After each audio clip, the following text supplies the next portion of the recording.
Bonjour à tous, aujourd'hui nous allons suivre un guide de démontage complet sur le Samsung Galaxy S22+. Vous allez donc avoir un aperçu de toutes les réparations possibles sur ce téléphone.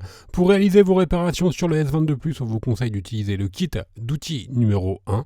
Vous le retrouverez bien sûr en vente sur notre site internet. Je vous rappelle qu'en commandant des pièces sur notre site, vous bénéficiez du patron d'aide au montage qui va vous faire que votre commande, les retours et l'assistance technique sont gratuites. Et n'oubliez pas, le code de remise, c'est YouTube et il vous permet de bénéficier de 10% de remise sur la totalité de votre commande. On a attribué une note de réparabilité de 14 sur 20 au S22+. Toutes les réparations sont relativement accessibles. Un petit bémol pour le bloc écran et la batterie.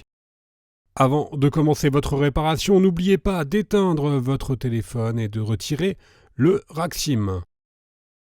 Et on va pouvoir commencer tout de suite par l'ouverture du S22+. Dans cette première étape, nous allons donc devoir décoller la vitre arrière. Pour faciliter le décollage de la vitre arrière, on va devoir chauffer tout le contour de celle-ci. Et pour cela, on vous propose deux méthodes, deux solutions. Première méthode, on peut utiliser le coussin chauffant. On le place au micro-ondes pendant 1 à 2 minutes et ensuite on vient le positionner sur la vitre arrière.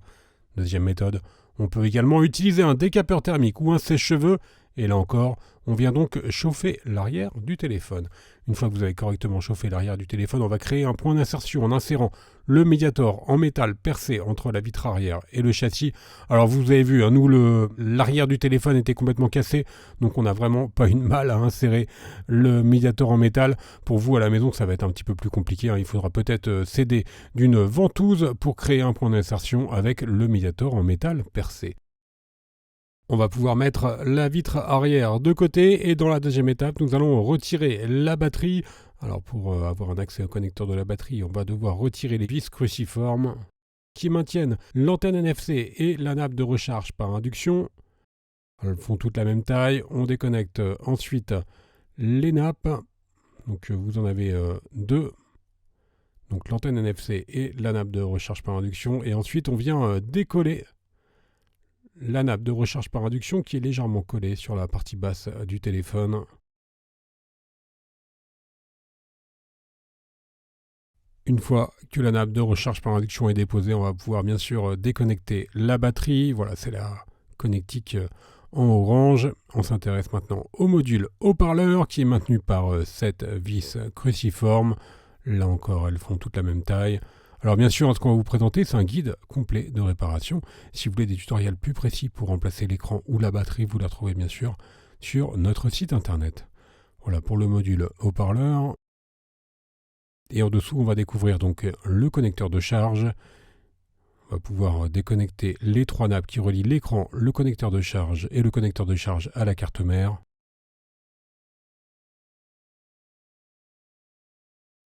Et ensuite, bien sûr, les nappes qui sont sur le côté, donc les nappes des boutons latéraux, voilà pour la dernière. Et on va devoir maintenant retirer la batterie. Il faut savoir que la batterie elle est collée sur le châssis du téléphone et donc pour faciliter son décollage, on va chauffer la face avant du téléphone au niveau de la batterie pour donc ramollir un petit peu la colle et faciliter le décollage de la batterie. Et pour retirer la batterie, on va utiliser le médiator en métal. On va faire levier avec le médiator en métal pour décoller la batterie. Dès que vous avez assez d'espace, vous utilisez la carte en PVC qui est incluse dans le kit d'outils numéro 1 et on va faire glisser cette carte sous la batterie pour la décoller. Alors attention, n'utilisez jamais d'outils perçants ou tranchants pour décoller la batterie. Voilà, la batterie est maintenant décollée. On va retirer le connecteur de charge et la plaquette réseau. Alors évidemment, si vous avez juste le connecteur de charge à retirer, vous n'êtes pas obligé d'enlever la batterie. Vous l'avez compris, vous enlevez le haut-parleur, ensuite vous avez un accès direct au connecteur de charge. On a retiré les trois vis qui maintenaient notre connecteur de charge qui comprend également un micro qui est utilisé en communication. On passe maintenant sur la partie haute du téléphone. On va retirer la plaque réseau qui protège le haut de la carte mère. Voilà, cette plaque elle fait office d'antenne. Et maintenant, on va pouvoir déposer complètement la carte mère et les différentes caméras. La carte mère elle est encore maintenue par une vis au niveau des blocs caméra, du bloc caméra. Alors juste en aparté, nous on a un modèle américain, donc il y a une nappe à droite que vous ne retrouverez pas sur les modèles européens. On va déconnecter également la carte mère. Et on retire donc notre carte mère qui va venir avec les caméras arrière. Et justement, les caméras arrière, on va pouvoir les déconnecter et les retirer. À noter, et c'est plutôt un bon point, elles sont toutes indépendantes les unes des autres. Donc si vous en avez une qui est défaillante, vous n'êtes pas obligé de changer le bloc complet. On retire les derniers éléments qui sont encore présents sur le châssis. Donc les nappes des boutons latéraux. On va commencer par la nappe Power Volume. Là, c'est vraiment des éléments qui sont très très rarement défaillants. Maintenant, les nappes des boutons latéraux. Il nous reste à retirer complètement les boutons. Il suffit de faire levier en appuyant depuis l'intérieur pour retirer les boutons physiques. Là encore, c'est vraiment des éléments qui sont très rarement défaillants. Mais des fois, vous avez besoin d'enlever ces boutons, notamment si vous remplacez votre châssis par des châssis compatibles qui peuvent ne pas comprendre ces éléments.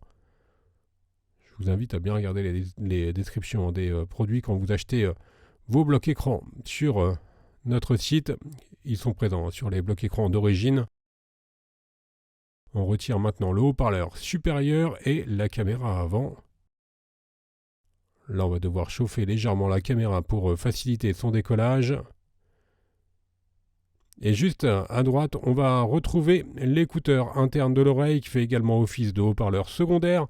Et il est maintenu quant à lui par une vis cruciforme. Alors, je vous rappelle que vous aviez un haut-parleur tout à l'heure qui était en bas.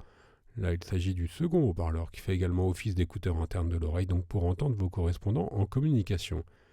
Alors, je vous rappelle qu'on avait un modèle américain avec une nappe supplémentaire sur la droite. Si vous avez un modèle européen, cette nappe ne sera pas présente. Il faut savoir que Samsung fabrique des téléphones qui peuvent être légèrement différents suivant les continents ou les régions.